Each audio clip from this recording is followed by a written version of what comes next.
your name, O dear God, virtually and face to face. Thank you, Lord. Hallelujah, for my speech, my preaching word, not in the enticing words of human wisdom, but in demonstration of Spirit's power, that our faith will not rest of the wisdom of man, but of your power of God. This we ask in prayer. And everybody says, Amen. Amen. Blessed be the name of Jesus. Brothers and sisters, everything are through Jesus. Why you are here? Because of Jesus. Why you and I meet together? Because of Jesus. Why we are here in Singapore? Because of Jesus. Okay. Whatever your reason are, the main reason that you are here is because of Jesus Christ. Everything through Jesus Christ.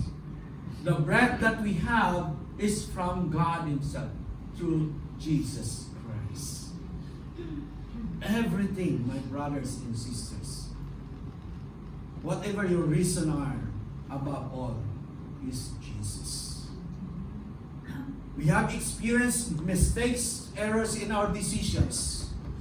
And many of you, especially sa mga nasa abroad, we might say that I made a mistake in decisioning my relationship with someone. That's why I end up with this. I tell you, my brothers and sisters, the reason why you are here, because God made a way to overcome your obstacles. Amen. To overcome every hindrances in our life, and only through Jesus. No matter the reason, maybe you may have a lot of reasons, because my neighbors lend me money to pay for my placement on the reason why. But again, everything here on earth belongs to God. Every one of us are created by God, only through Jesus. To do the will of God without Jesus, there's nothing you can do. For apart from God, we have nothing. So only through Jesus that we can do the will of God. My brothers and sisters, that's the real truth. Jesus is the means to which we are equipped, empowered, and enabled us to do the will of God. Then there's no other else. It's not because of bishop that you learn how to do the will of God, but Jesus is the central of it all. Amen. There's no other else. There's no other source to do the will of the Father. Is only through Jesus Christ. To overcome every problems in life, only through Jesus. Paul himself testified that I can do all things through Christ who strengthened me. Philippians chapter 4 verse 13. No? Hallelujah, the great apostles of God testified, without Jesus in him, he cannot do it alone. He cannot overcome every hindrances. He cannot overcome every temptations. With Jesus, he did it. He made it. And that is the testimony of this word. Oh, sorry. Praise the Lord. Hallelujah. It's only through Jesus and no one else. Hallelujah. Brothers and sisters, I have 7 points here. The importance of Jesus in our life. The works of Jesus. How we can fulfill the will of God through Jesus Christ. What is the role of Jesus? How we can access heaven without Jesus and with Jesus. Hallelujah. So to do the will of God, there are 7 points. And number 1 is that the role of Jesus in fulfilling God's will in our life. Okay? The Bible is very clear here in Hebrews chapter 4 verse 14 to 16. Bible says, so then since we have great high priest who has entered heaven, so there's only one, Jesus, who come down on earth and entered heaven again. He knows what is in heaven. He knows what is on earth. And on earth, the Bible is very clear. Hallelujah. The Bible said, he entered heaven, Jesus the Son of God. Let us hold firmly to what we believe. In verse 15, napakaganda dito. This high priest of ours, who is high priest? Jesus himself is our high priest of ours, understands our weaknesses. For He faced all of the same testings we do. We experience such experience. Maybe you're in a situation right now, you're in the testing. The Bible said Jesus understood your weakness, understands your troubles. Because He Himself faced that problems too. Okay? But He overcome. The Bible said, for He faced all of the same testings we do, yet He did not sin.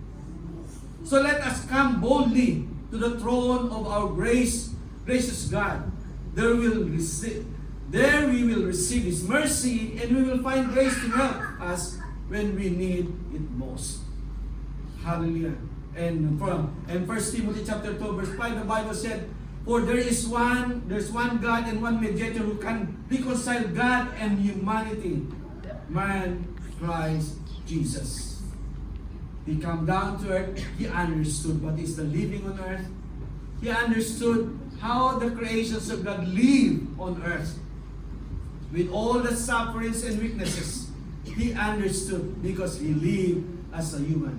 And died and resurrected and entered heaven again. So my brothers and sisters, hallelujah, the role of Jesus for us is to help us do the will of God.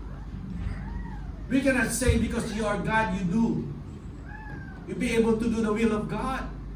You may say, how come you can do it?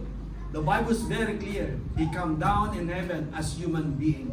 He stripped off of who He is. He lived as human.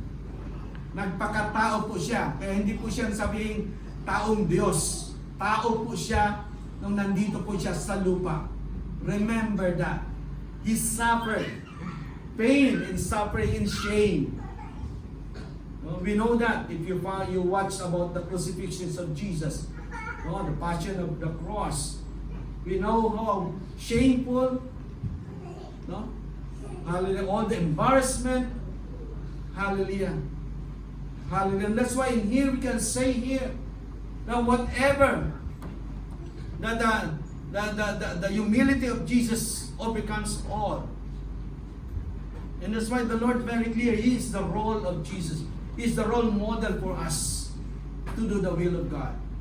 So my brothers and sisters, there's only one mediator between God and man. Not me, not whoever want Him, but only Jesus. Call upon Jesus. Amen. Develop your relationship with Jesus. If you want your Father in heaven if you want your prayer be heard in heaven, it's only through Jesus. He is the mediator. The Bible is very clear.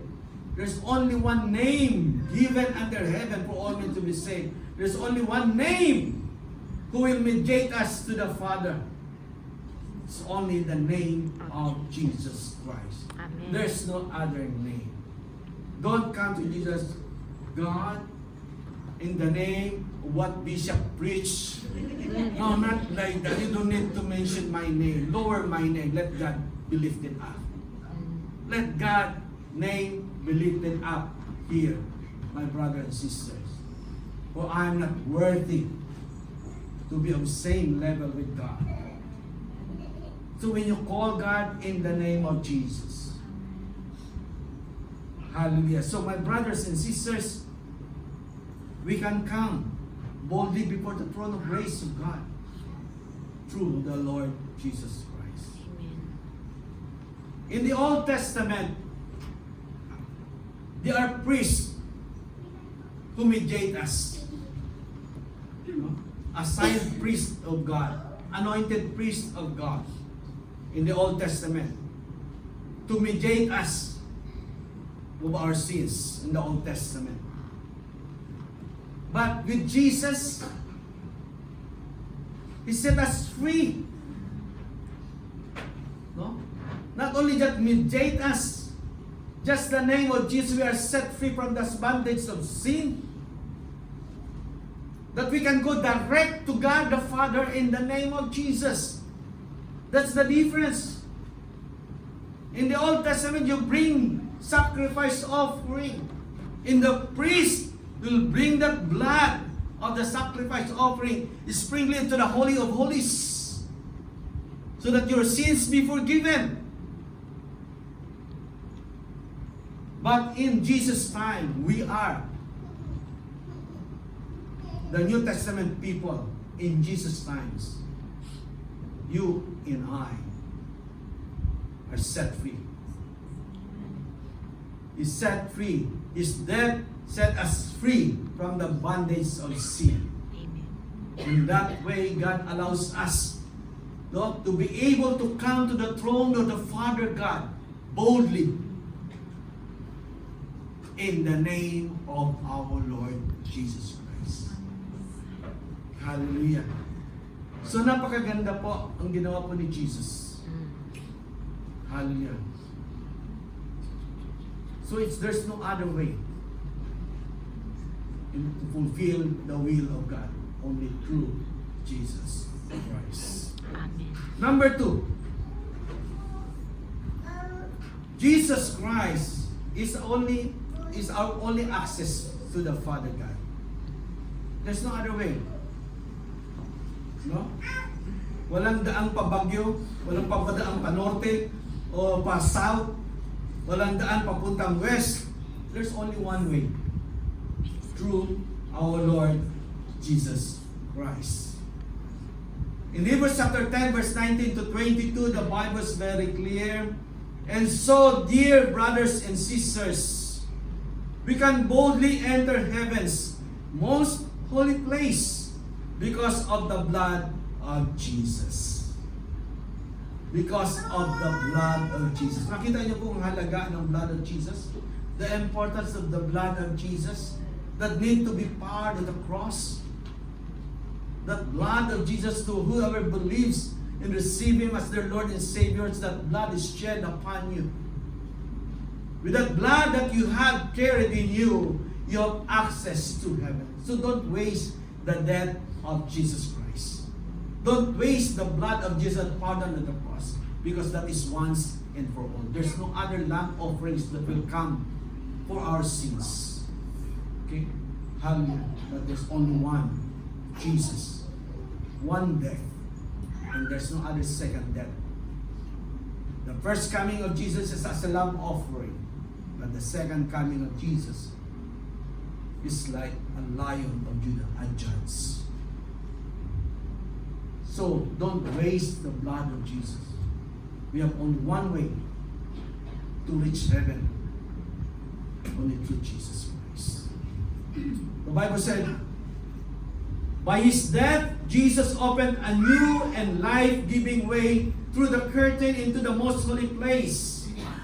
Because in the Old Testament, no, the Bible is very clear. If you can picture out, there are curtains before you can reach the Holy of Holies. And that's why the priests, they are all tied up with a bell.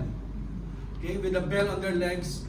Okay, then outside ng stage, may hawak ng rope.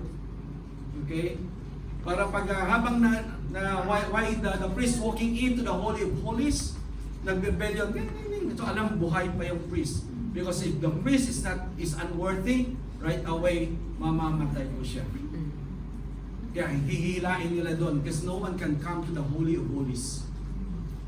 No one. Unless you are anointed by God as a priest.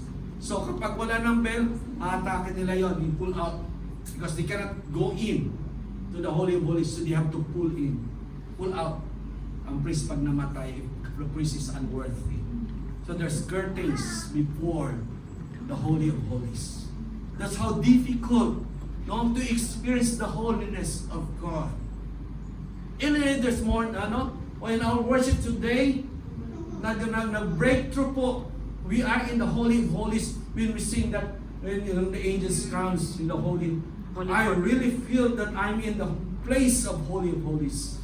I hope you too, when you sing it with your heart. Not that in the Old Testament, very difficult to reach that Holy of Holies. But now, with Jesus in us, with the blood of Jesus shed upon us, we can come to the Holy of Holies. That's how, in only through Jesus, that we can access that. I should sing that song. Peace comes because that is what is in heaven. Peace and joy. So my brothers and sisters, hallelujah, don't waste the death of Christ. Don't just remember the death of Christ during Holy Week. Remember the Lord Jesus Christ's death every day. Every day as you wake up in the morning, remember the death of Christ. Amen. You are set free. You are forgiven.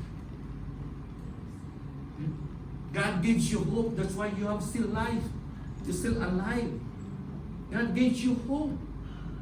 We all have having ambitions, goals in life. Hallelujah. So my brothers and sisters, and there's only one who can fulfill that. Not money, not friends, not any company, but only through Jesus Christ. Hallelujah. Sabi po dito, no? Since we have a great high priest who rules over God's house, and that's why this is my Lord's church. It's only through Jesus that this church has been built, founded, established. Hallelujah. And who rules this church? Not bishop, but Jesus himself. Amen? Amen. That's why my Lord's church. Don't say, who rules your church? Bishop, no. Who is your senior pastor, then you can say bishop. I'm not worthy to be called the head, because there's only one head, Jesus. I'm not worthy to be called ruler, because there's only one ruler, Jesus. Amen? Hallelujah. Pastors and leaders, you know? Hallelujah. Remember that we are not worthy, but God make us worthy. Amen. So be thankful when God called you. Hallelujah. And humble before the Lord and His people. Let us go right into the presence of God with sincere hearts, fully trusting Him. For our guilt consciences have been sprinkled with the blood, with Christ's blood, to make us clean, and our bodies have been washed with pure water. In John chapter 14, verse 6, Jesus told them, I am the way, the truth, and the life. No one come to the Father except through me. Jesus declared that very clear in the Bible. This is His wordings. That there's no other way, my brothers and sisters. We were taught in our young times once that we have to call this name, in order to be in heaven. But there's only one name in the Bible that we have to call. And He's the only way, the truth, and the life. Jesus. If you want your prayers have life, call in the name of Jesus, because He gives life. He will give life to your hope. He will give us life to all our goals in life. He will give us life in our goals with our family. Whatever our plans for our family, He is the life. Hindi yung nakasulat lang sa board, napakaganda yung nakasulat itong plano ko. If you want to make life for that plans of yours, for your family, for your loved ones, put Jesus on it, because He is the life. Amen. He is our life, my brothers. Only through Jesus we can receive that access to God. Amen. Hallelujah. In our lives, my brothers and sisters, without Jesus, we would be separated from God due to our sin. And that's real. Without Jesus, we would be separated from God the Father because of our sin. But because Jesus makes us a way, and through Jesus, we have access to Father God. The Bible even said us, you can call the Father Abba Father. Abba Father means a closer relationship as a father, as you have a father here on earth. So if you have a father here, you call your blood father here, just as close Jesus there. Abba Father, God the Father. Hallelujah. That's why you can call the Father God Tatay. Ama, how you call your father? You call it, if it is Ama, you can Ama.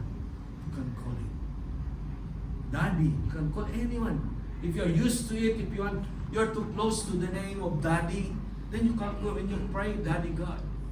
Call it. So you can feel the closeness if you're used to it. If you're used to call Tatay because of your Tatay, if you want to be that close, use Tatay God. Then you can feel the difference because you're used to that kind of relationship names. Amen? Hallelujah. So my brothers and sisters, hallelujah, without Jesus, that's not true. But with Jesus, He opened the way for us to experience the presence of God in us. Hallelujah. So, hallelujah, my brothers and sisters, ask God. Bring God into your life. Bring God to your family. Bring God to your friends. No? Don't be selfish. Others also wants blessings. Others wants God. So share Jesus because they too wants to have an access to God. They too wants to access to the real peace in life, the real truth in life. Amen. Only through Jesus we can find true truth in life. Amen. Hallelujah. Praise God. Number 3. Jesus empowers us to do God's will. God commands us to do the will of God, but also God empowers us to do the will of God. Hallelujah. Only through Jesus that we are equipped. Hallelujah.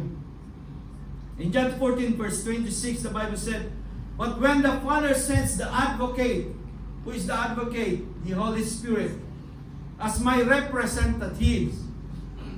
Okay? That is the Holy Spirit. He will teach you everything, and He will remind you of everything I have told you. See? So don't ignore the Holy Spirit. Don't ignore. In here alone, you can see there's a Trinity here. Don't say Jesus is the same as the Holy Spirit.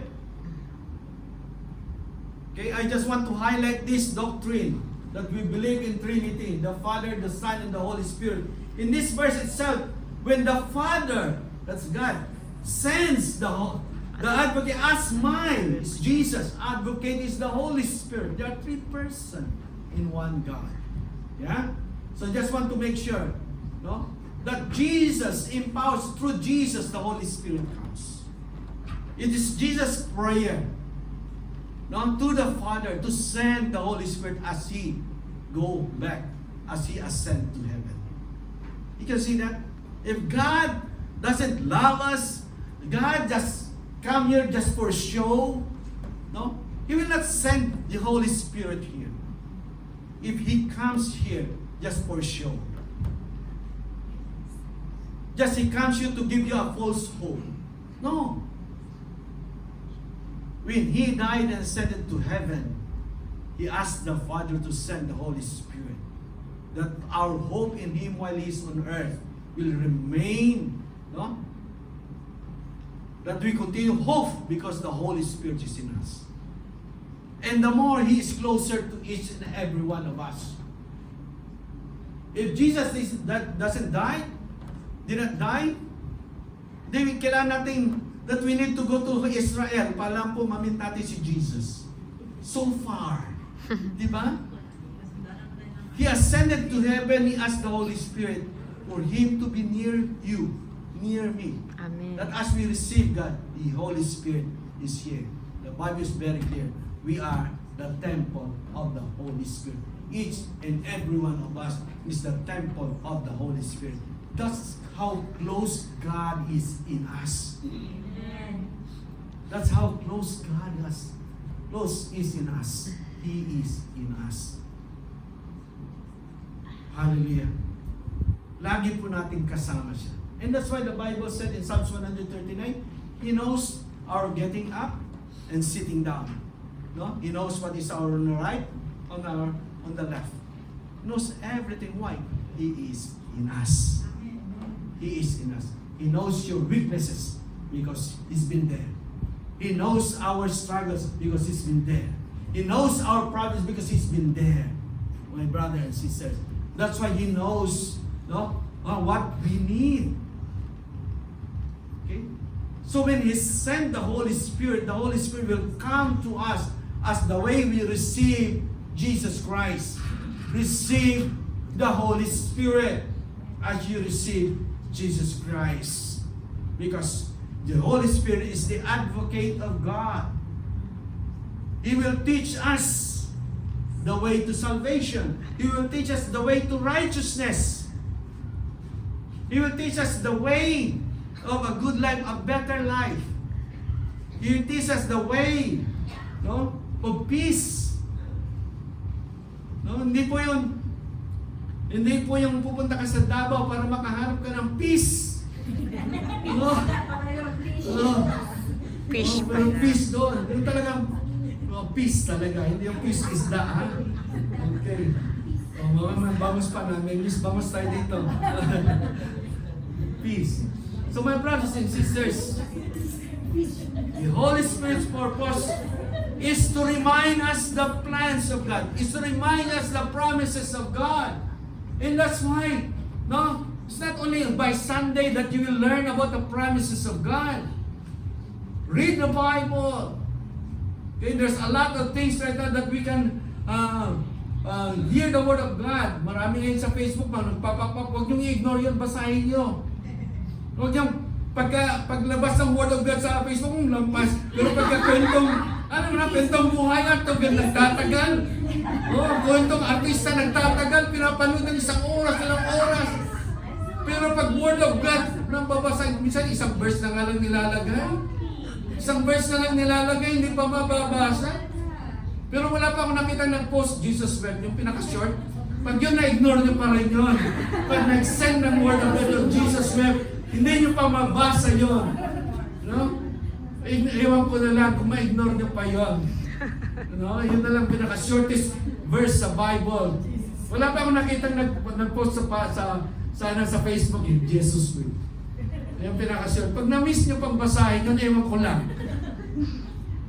Alam nyo bang anong promises the word of Jesus wept? Napakaganda po ng promises doon. Na hindi nyo ba nakita doon? Bakit siya umiyak? Because of his friend. Relationship. He value relationship. That's the promises of the Lord. Doon sa pag-iyak niya, he value relationship. When the Lord said, no, na we become friends of God, He value that relationship. When the Lord said that we are the children of God, He value that relationship. Amen. That's the promise of that Jesus wept. Isang napakaganda pong teaching doon. I thought that one time there's one we expect one preacher's anniversary. There's a preachers of ours anniversary. Hindi dumating. Then gano'n kami ni Bishop Robert. Ito si Bishop Robert, may start yung mahilig magturo yun eh. Ay siyang senior pastor. Pastor John, ikaw magturo. Kasi wala yung mag-anniversary, ikaw magturo. In that moment and time, ikaw magtuturo doon sa kung anong ituturo mo, anniversary. Wala yung preacher.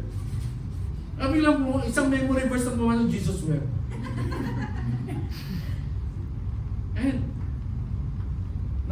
on the moment and time, tumayo ako about the Jesus wept. Marami na ako nasabi kanina sa first relationship. Is Christ, no? You are very important. He never cries at the crucifixion. It didn't show that he cried at the crucifixion. Nakita niyo po doon? How that Jesus wept. Short verse, and yet ang daming teaching doon. I hope one day I can hear someone who will prepare a teaching about that. The preaching about Jesus wept. I want to see and hear from you. There's a lot of promises in that verse. Baka naman, pag magpututuro ka na doon, ano ba yung Jesus. Babasahin niyo pa yung Jesus word, ha? Okay. But my brothers and sisters, John and napakaganda. The Holy Spirit is here to teach us to know the promises of God, the teachings of God, okay? The power of God, what He can do to your life, what He can do into your problems, what He can do to your struggles. No? No? The Holy Spirit will remind us that there is power in you to overcome your problems and trials, that there is power in you. Just call upon the name of Jesus. Only through Jesus you will be delivered. Amen. Only through Jesus you will be set free. Only through Jesus you will overcome every trials and problems, and you will be blessed. Hallelujah. Amen. Hallelujah. So don't ignore the Holy Spirit. And that's why Paul said, I can do all things through Christ who strengthens me. And that is because of the Holy Spirit that is with Him, in Him, always in all the time. Believe the Lord Jesus Christ. Not only believe, receive Him as your Lord and Savior. And Amen. receive the Holy Spirit. Amen. Praise be the name of the Lord. Number 4. Christ's example of obedience. Okay? Hallelujah. In John chapter 8, verse 28, so Jesus said, when you have lifted up the Son of Man on the cross, then you will understand that I am He. I do nothing on my own, but say only what the Father taught me. Philippians 2:8, He humbled Himself in obedience to God and died a criminal's death On a cross. on a cross. See, this is Jesus. Obedience to the Word of God is the will of God. You are doing the will of God. So, the best example as model in doing the will of God, in obedience, is Jesus Christ Himself. He obeyed, no? Even the death of the criminal's death at the cross. Hindi niya kasalanan, pero namatay siya. Sa iyo at sa akin. Hindi pa ipinapanganak yung kasalanan, namatay na siya sa iyo. That's how important it is. He died once and for all. He died for all those people around Him that were sin. And even to those sins, the unborn sin, that even today, He died for that. And there's only one death of Jesus Christ. Paid all sins to those who believe and receive Him. Again, I will repeat. He died once and for all. He paid all sins. Yesterday, today, And forever. in the days to come in our life. All paid. Amen.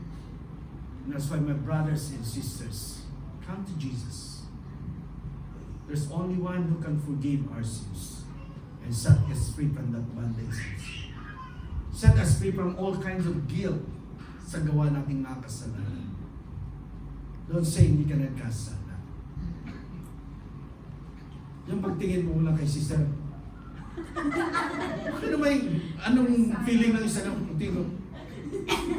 What do you think you feel? Said, snobbish naman to. O, di ba? Nagkakasalan na offend mo na yung pagtingin. Kailangan pag kailangan magkagano yun.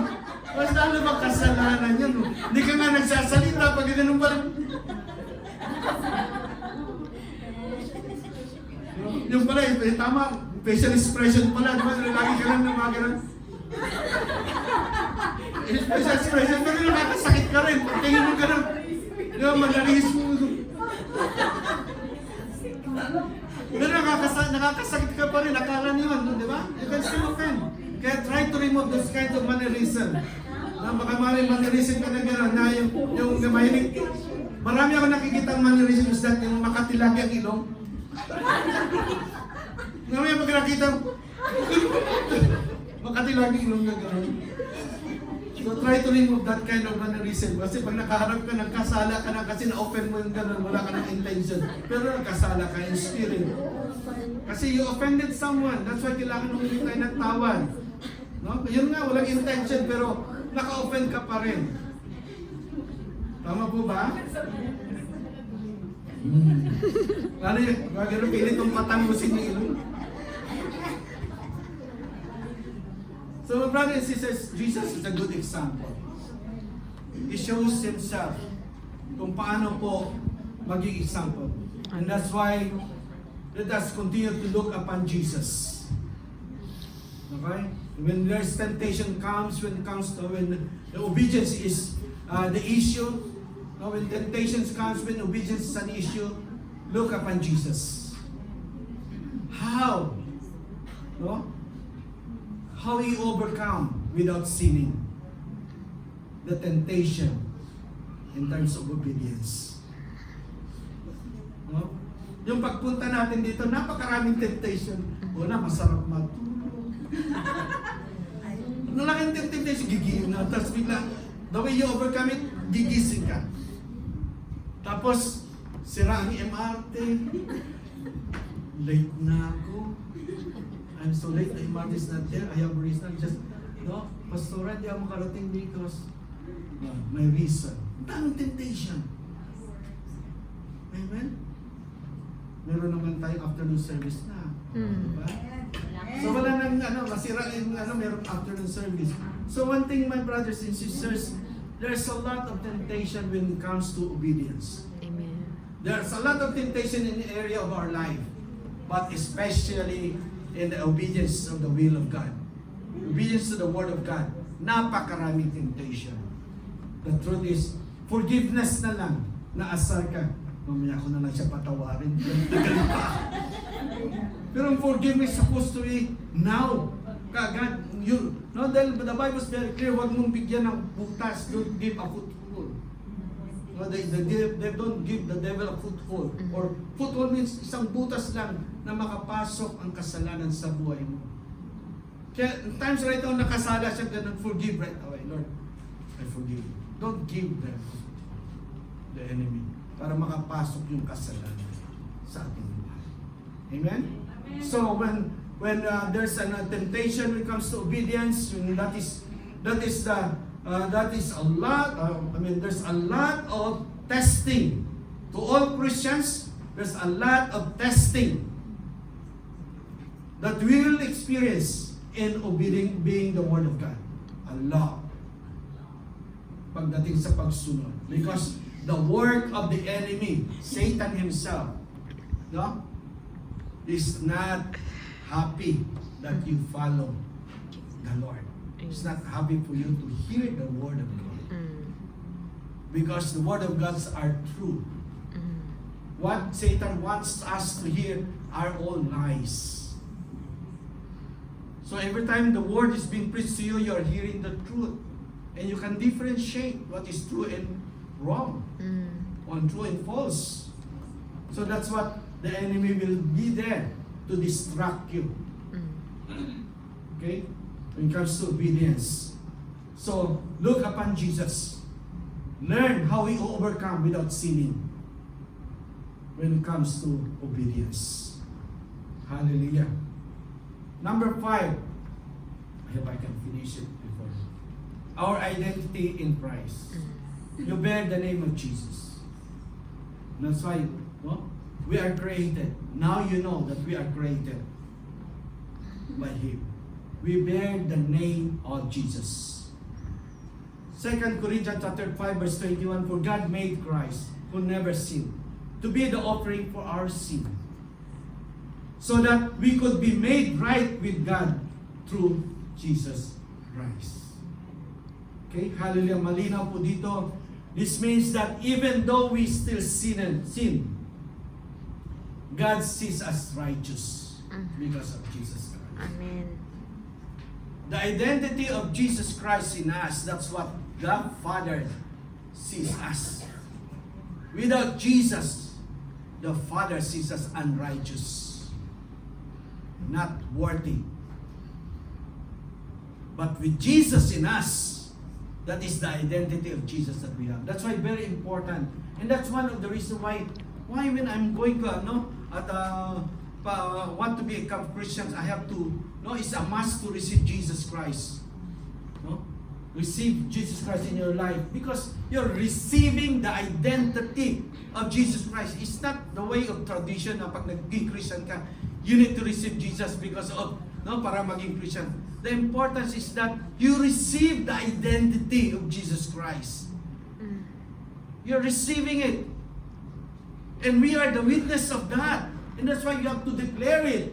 That you receive Jesus Christ in your life. Because you're the witness of His identity. And that identity must be seen by others. That's why let your light shine upon men. Because Jesus is a light. That as you receive the identity of Jesus, your light shine. Your light will shine. And let that light shine upon people. Huwag mong itago. Huwag mong ilagay sa angkumot na itago mo yung sarili mo dyan. Libre yan. Pero hindi para ipakita na nakatago ka dyan sa kumot na yan. You're still sin because God, in Hebrews chapter 4 verse 13, the Bible said, we are all naked in the sight of God. We are all naked. Even how thick are the clothes that we wear, we cover up our sins. God sees us. Because the Bible is very clear. We are naked in the sight of God. Because you cannot cover what is in your heart. He is in you. Amen. You may say, Bishop is not here, sister is not here. Then, it's not here. No? But God sees you. Why? You cannot cover up because He's in you. He sees what's inside me. He sees what is the motives. I cannot see that. Whoever can see that? No one. But God sees you because He is in you. Amen. Amen? And that is what God the Father sees in you. His anger is upon you, but because of Jesus, that you have the identity of Jesus in you. God the Father sees righteousness in you. Not because we are righteous, but because of the righteousness of Jesus in us. Jesus is our identity. Jesus is your identity. Amen. Not my Lord's church. Jesus is our identity. Amen? Don't boast, go out there, evangelize, I'm my Lord's church. No. Go out and shouting Jesus. For the evangelism, don't just declare that you are my Lord's church. Nothing to boast in MLC, but only the name of Jesus. Amen. There's only one identity, for all the church of God. We are the church. The identity of Jesus Christ. My Lord's church is a home where we can gather together, but our identity is Jesus. Amen. Amen? Hallelujah. So, number 6, Jesus is the source of our transformation. Amen. Can you see the person next to you? You know them for so long. You see some transformation? I can see. Yeah. Praise the Lord. Hallelujah. Can you tell the person next to you? I'm happy that you are changed in Christ. I'm happy that you're changed in Christ. Parang akong sinabihan niyo sa akin kayo nakatingin. Praise the Lord. No, because yes, there's no other source of our transformation but God, Jesus. Without Jesus, do you think you will know that you're wrong? No. You don't even accept that you're wrong because of pride. But with Jesus in you, you're changed. You learn how to accept your mistake. Amen. You learn to accept your weaknesses. Pride comes because why? To cover your weaknesses. Amen? Amen. That's it. It's pride that covers your weaknesses. But you admit your weaknesses, and that is Jesus. Amen. You are transformed. Hallelujah. And that's why when preaching the Word of God, it's not something that you have to hide ourselves. If your examples need to be used to share to the people how God changed you. People told me last time, in the early stage of my pastor, he said, why I'm sharing my testimony? It's not good. People may follow my example. No. Because when I testify, I said, I'm a chain smoker. Yes, true, I'm a chain smoker. 2 packs a day. No?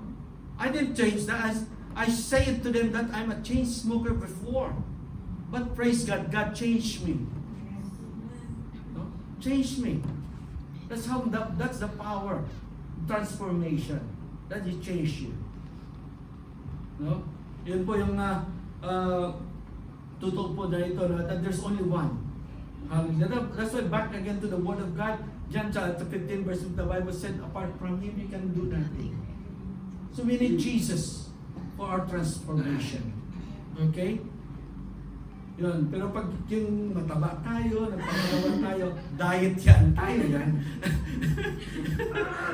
Ang ating determinasyon yan. Determinasyon na magpapayat tayo. Grabe ng tamaan. So, sabay yung iba, nakita ko kanina. Agad-agad. Para ka makita ni Bishop. Okay?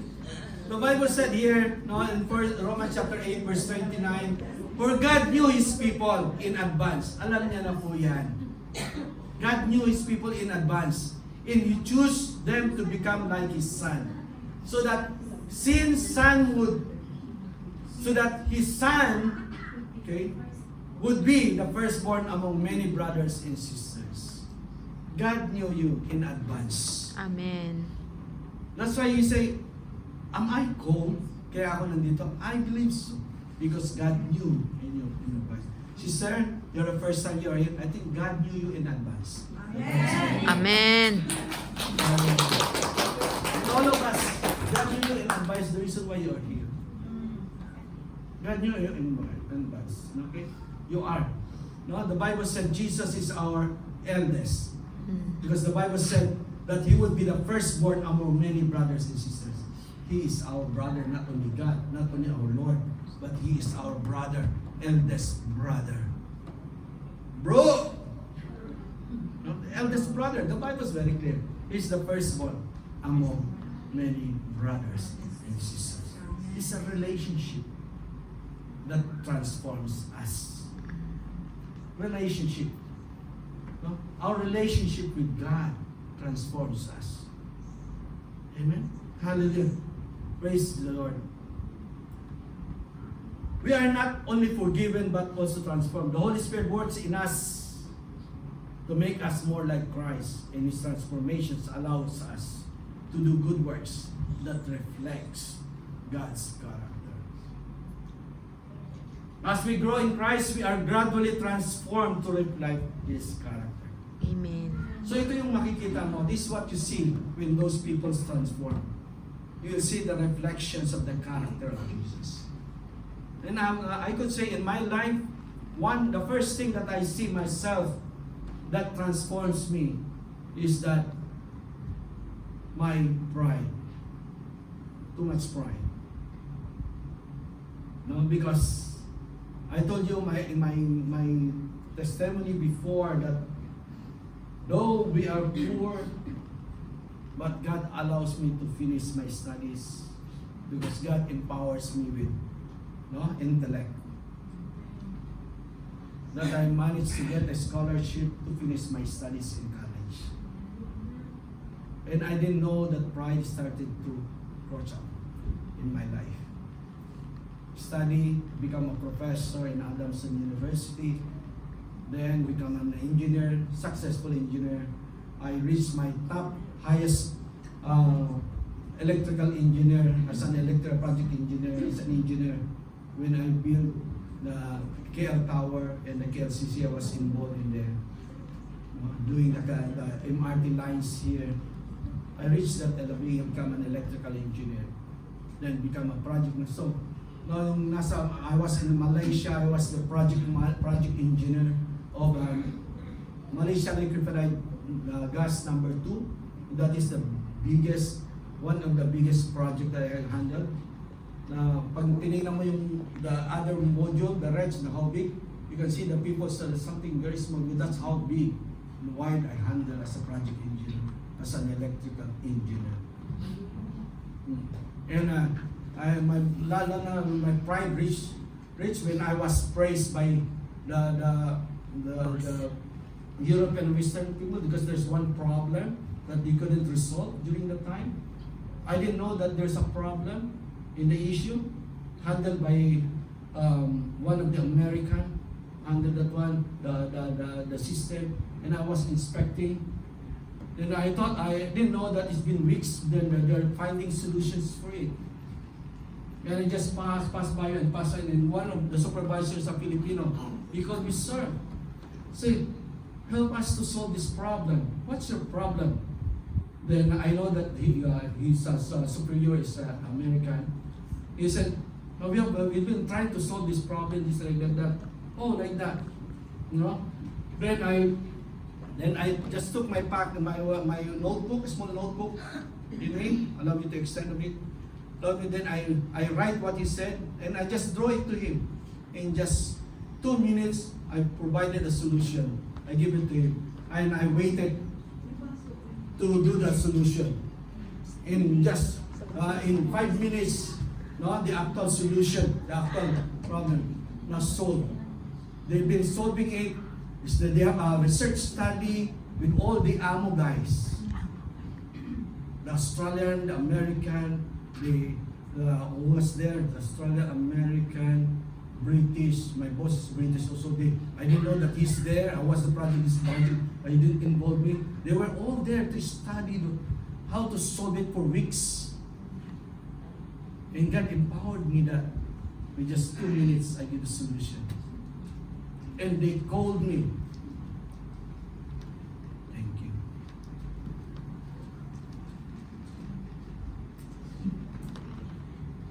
So I've been inspecting so too long to inspect the whole area. They called me.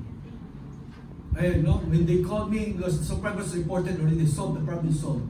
They called me, and all the main contractor, the consultant, there's no Malaysian there. There is no other race, but all the Western and European people gathered together in front of me just like this. He said, I was surprised by I was home. Then the whiteboard was in front of me. He said, my boss said, I want you to draw the solution that they've been looking for weeks. I just draw it simply, and all of them said, Nakanganga. you know what? And that's the reason why from that moment, I high regard them, yung mga puti, all this. No, that because their colors, no, we see like we Asian, we always like that when there's mga pag-amo, mga puti, you look them high. From that moment, because I even the consultant in front of me. And it happens again here when I was working. Qatar called me here. Then I told my boss, they pay all my airfare. First class, Qatar Airlines. Pay all my bill. They have a problem. There's fighting there. There are all the Greek guys there, Australian, British guys, consultant in front. He just called me. I went there, they paid for my fare and sit down there. The moment I attended the meeting, they are all shouting already because they couldn't find a solution. I sit down there. That's why this height is very important. When I did stand up, I didn't cover too tall, so we sit down all together. They shouting. You know what? First time I see, I banged the table.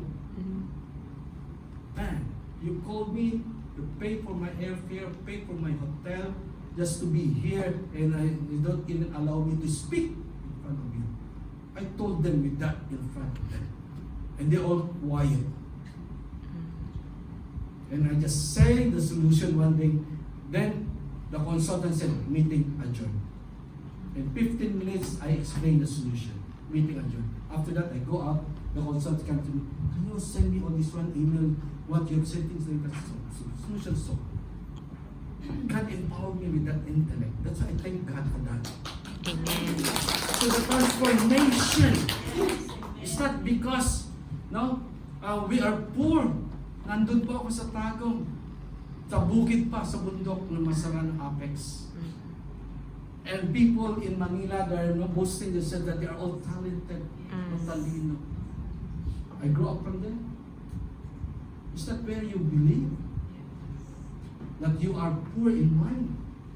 Not because you are studied somewhere else. It's not in the city that your mind is not good. But the moment God empowers you, He will transform you into something that is, you will be the head, not the tail. Amen. Above only, not the youth. Amen. Hallelujah. So makita po natin dito, my brothers and sisters, it's not about your experience. It is the way the Word God works in you. Amen. That's why the Bible is very clear. Now there are some that is first becomes the last, and the last becomes the first. Kaya po ba natin, yung those people that I met, they are all experienced people. High salary. Amo. And yet they couldn't find solution. Here come the Asian. High this. Solutions. The head is not, it's not about the size of the head. It is the God's empowerment that we have talent. Amen. So my brothers and sisters, I have one more. Okay? The last one, give me this one. Allow me to extend glorifying God. Are you enjoying? Amen. Gutom na kaya. So let me finish this one. Glorifying God through Jesus Christ. There's no way we can glorify God without Jesus. I have shared this before, not in glory, but it is part that only through Jesus we can glorify God and no one else. Without Jesus in you, however you praise the Lord, how good you are in singing, in voice, in any kinds of music or ministries here, instruments, without Jesus in you, it's nothing. You cannot glorify the Father. All dead in the sight of God. Amen. With Jesus in you, my brothers and sisters, you can glorify God. So when we want to glorify God, okay, only through Jesus. Call upon the name of Jesus. Not Amen. the church name, not the bishop name, not the pastor name, or not even anyone else that is written in the Bible, the names there, except the name of Jesus. Hallelujah. Brothers and sisters, I want to conclude that the centrality of the message of doing the will of God is in the name of Jesus. Without it, you cannot do the will of God. God bless you. Amen. Shall we bow down and let's pray. Blessed Father God, thank you for your message and the testimony that you have allowed me to experience, dear God. May this testimony empower them, Lord. And your word especially that has been preached, Lord. Empower them that there's no other else that they can call but only into your name, Lord Jesus. Holy Spirit, help each and everyone to remember the name of Jesus. In every way, in every situation, in everything in their life, Jesus is the central focus. In Jesus' name. Amen. God bless you all.